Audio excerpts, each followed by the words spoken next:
Taurus, may isang pagbabago ang nagaganap sa paligid mo, hindi maingay, hindi biglaan, ngunit napakalakas.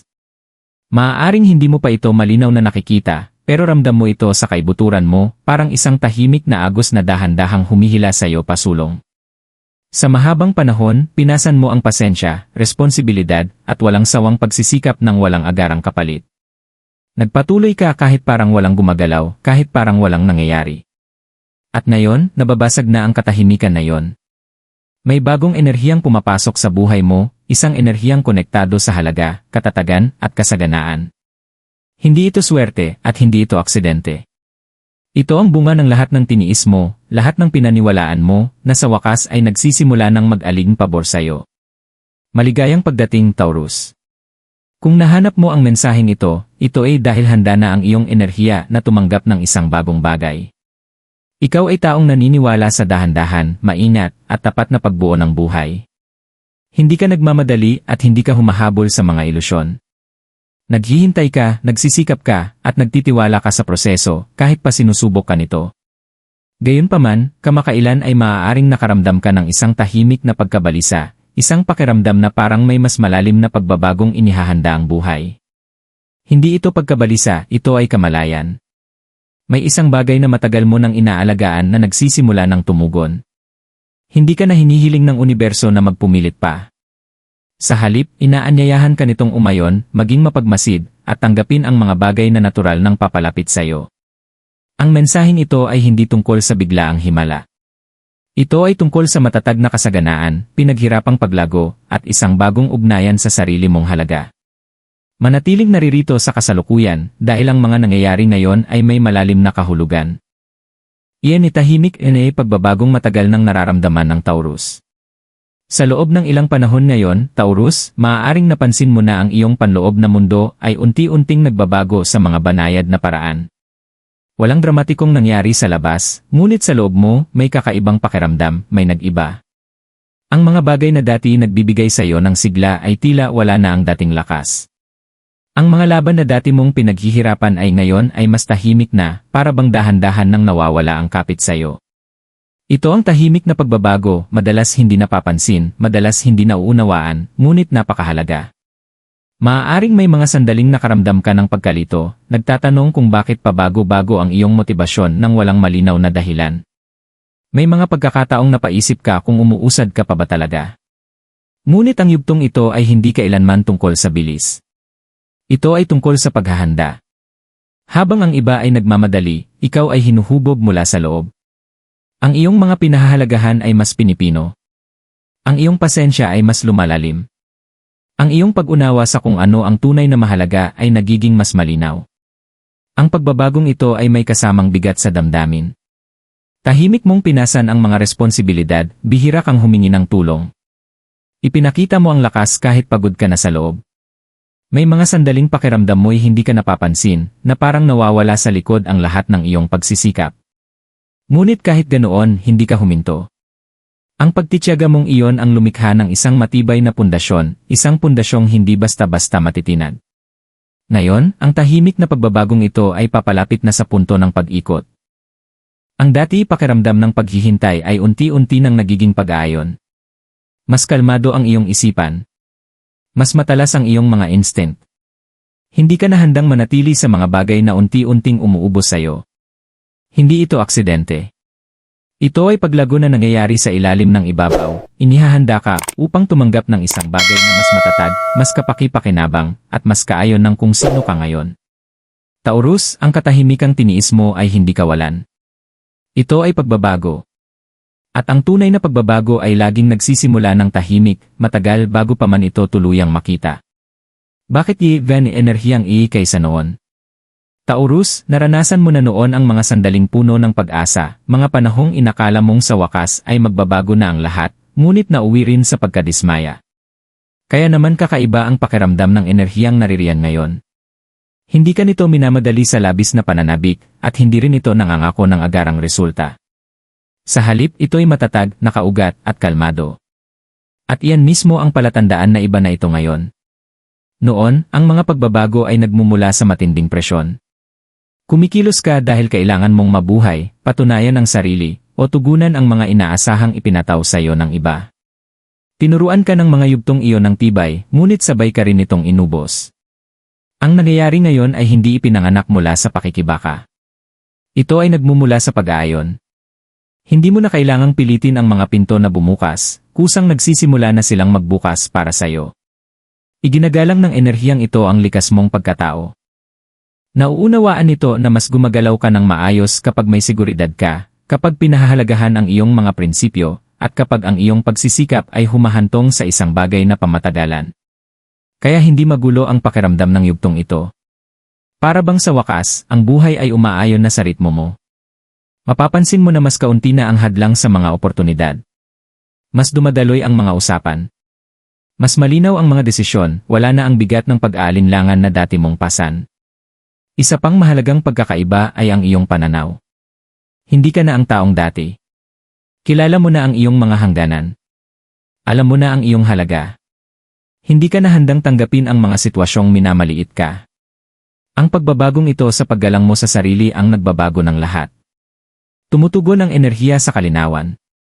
Kapag tumigil ka sa pagdududa sa sarili mong halaga, kusang umaayon ang mundo.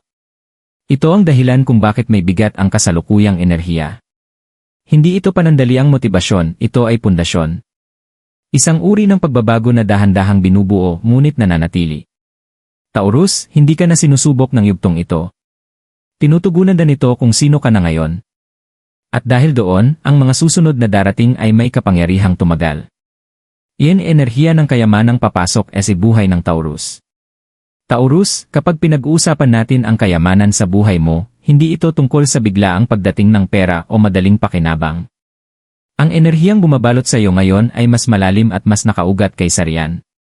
Ito ang uri ng kayamanang unang nag-ugat bago magpakita ng bunga. Nagsisimula ito sa katatagan, sa pakiramdam ng seguridad, at sa mga oportunidad na kaayon ng tunay mong pagkatao, hindi sa kung sino ka lamang napilitang maging noon. Mapapansin mo ang maliliit ngunit makabuluhang pagbabago. Isang pag-uusap na magbubunga ng ideya. Isang ideyang dahan-dahang nagiging oportunidad. Isang oportunidad na tama ang pakiramdam, hindi minamadali. Ganito gumagana ang kasaganaan para sa iyo. Hakbang-hakbang, walang kaguluhan. Hindi tulad ng dati, hindi mo mararamdamang humahabol ka dahil sa takot. Sa halip, mararamdaman mong tumutugon ka sa mga paanyayang tahimik na iniaalok ng buhay.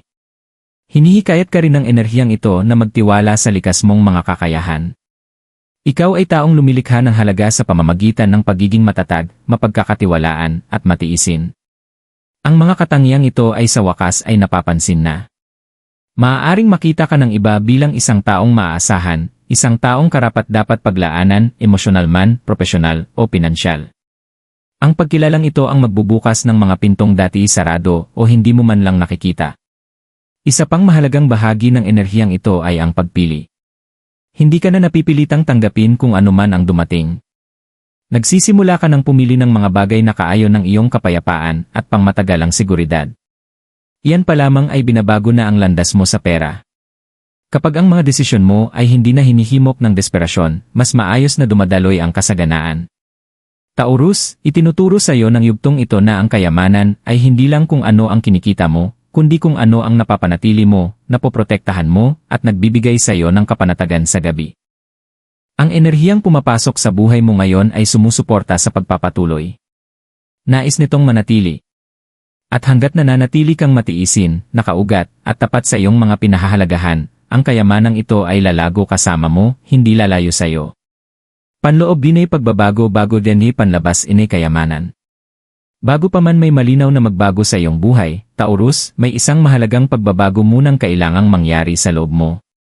Ito ang hakbang na madalas hindi napapansin ng marami, ngunit hindi mo maaaring laktawan. Ang tunay at pangmatagalang kayamanan ay laging nagsisimula sa loob. At sa ngayon, ang iyong panloob na mundo ay marahang hinuhubog upang suportahan ang mga susunod na darating. Maaaring mapansin mong mas mulat ka na ngayon sa iyong mga hangganan. Ang mga bagay na dati mong pinapalampas ay hindi nakatanggap-tanggap. Ang mga sitwasyong dati unti-unting umuubos ng iyong lakas ay mas mabigat na ang pakiramdam, halos hindi mo na kayang baliwalain. Hindi ito dahil nagiging mahirap kang pakisamahan, ito ay dahil mas umaayon ka na sa sarili mo. Natututo kang paalagaan ng iyong oras, pagsisikap, at emosyonal na espasyo. At ang proteksyong iyon ang lumilikha ng puwang para sa paglago. Mayroon ding unti-unting umuusbong na pakiramdam ng sariling halaga. Hindi ito ang maingay na kumpiyansang naghahanap ng pagpapatunay, kundi ang tahimik na paniniwalang nagsasabing, alam ko ang dala ko. Binabago ng ganitong pananaw ang paraan ng paggalaw mo sa mundo. Iba na ang paraan ng pagsasalita mo. Mas malinaw ang mga desisyong ginagawa mo.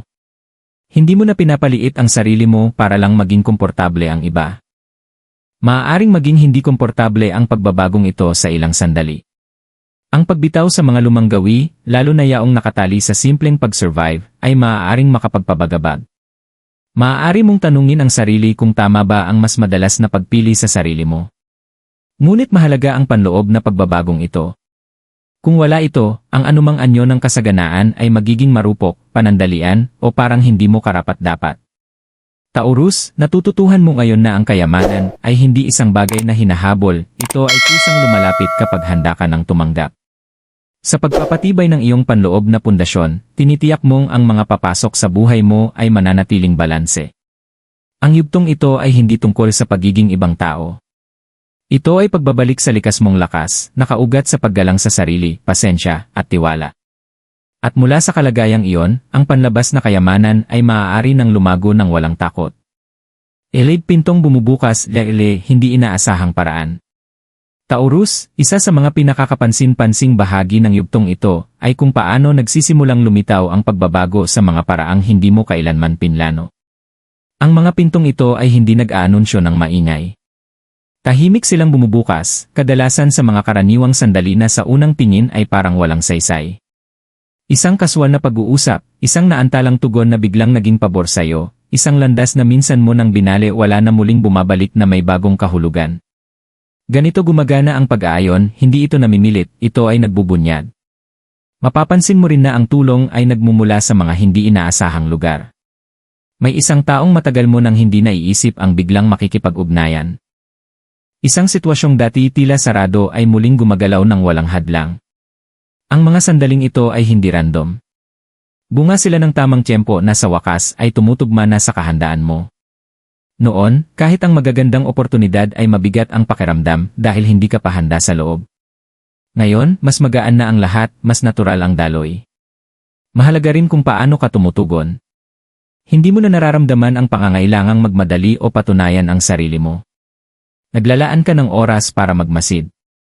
Pinakikinggan mo ang iyong mga instinct. At dahil dito, mas mahusay ang mga pagpiling ginagawa mo. Pinapayagan nitong lumago ang mga oportunidad sa halip na gumuho dahil sa sobrang presyon. Natututuhan mo na ang pagsasabi ng ay may lakas, ngunit gayon din ang pag-alam kung kailan dapat maghintay. Mayroon ding pakiramdam ng ginhawa na unti-unting pumapasok sa buhay mo. Maaaring maramdaman mong hindi ka na nag-iisa sa pagdadala ng mga responsibilidad. Ang bigat na tahimik mong pinasan ay nagsisimula ng mahati. Dumarating ang suporta hindi dahil hiniling mo ito, kundi dahil pinayagan mo na ang sarili mong tumanggap. Ang pagbabagong iyon pa lamang ay nagbubukas na ng maraming pinto. Taurus, ang mga pagbubukas na ito ay hindi upang lamunin ka. Lumilitaw sila sa mga paraang gumagalang sa iyong takbo at sa pangangailangan mo ng katatagan. Magtiwala ka na ang mga dumarating na iyon ay hindi naririto para guluhin ang buhay mo, kundi para suportahan ito. Kapag ang mga pinto ay bumubukas sa ganitong paraan, humahantong sila sa mga landas na ligtas ang pakiramdam, napapanatili, at kaayon ng kung sino ka na nagiging ngayon. Iyan din dapat gawin ng Taurus para manatiling nakaayon. Habang patuloy na nagbubukas ang mga pagbabagong ito, Taurus, ang pinakamahalagang gawin mo ay huwag pangunahan ang proseso.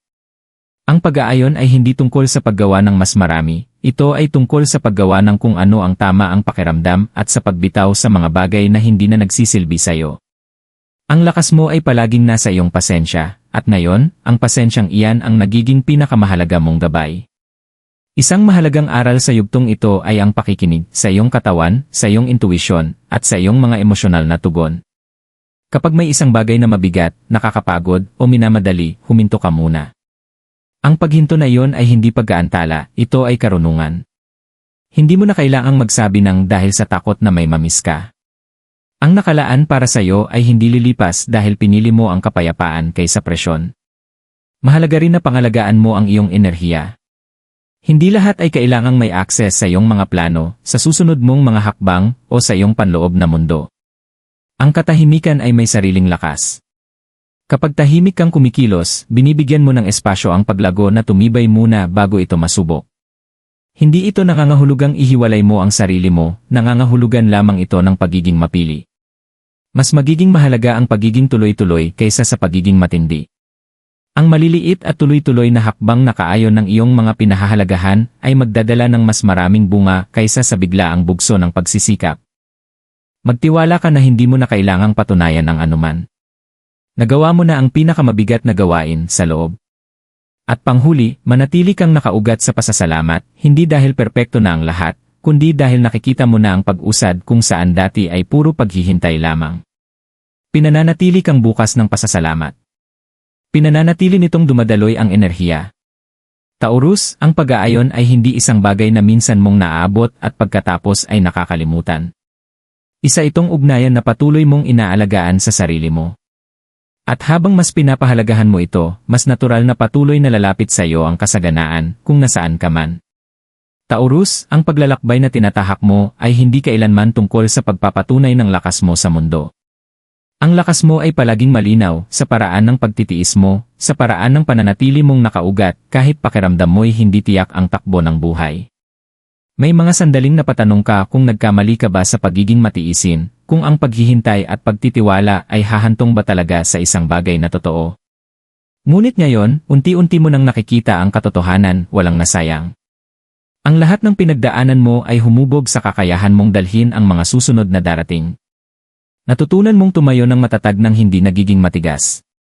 Natutunan mong magmahal ng malalim ng hindi nawawala ang sarili mo. At higit sa lahat, natutunan mong ang halaga mo ay hindi nasusukat sa dami ng hirap na dinanas mo. Ito ay likas na umiiral, tahimik, tulad mo. Hindi hinihiling ng yugtong ito na baguhin mo kung sino ka. Inaanyayahan ka nitong lubusang yakapin ang sarili mo. Umusad ng walang takot. Tanggapin ang katatagan ng walang pagkakasala. Tanggapin ang kasaganaan ng hindi tinatanong kung karapat-dapat ka ba. Karapat-dapat ka. Ang mga nagaganap ngayon ay hindi para madaliin ka o lunurin ka. Nariyan sila para suportahan ka. Para magdala ng ginhawa kung saan dati may tensyon, ng linaw kung saan dati may pagdududa, at ng kumpiyansa kung saan dati may pag-aatubili. Magtiwala ka na ikaw ay eksaktong nasa lugar kung saan ka dapat naroon. Taurus, ang buhay mo ay hindi biglang nagiging mahiwaga, ito ay nagiging nakaayon. At ang pag-aayon ay lumilikha ng uri ng kayamanang tumatagal. Manatiling nakaugat. Manatiling matiisin. Manatiling tapat sa sarili mo.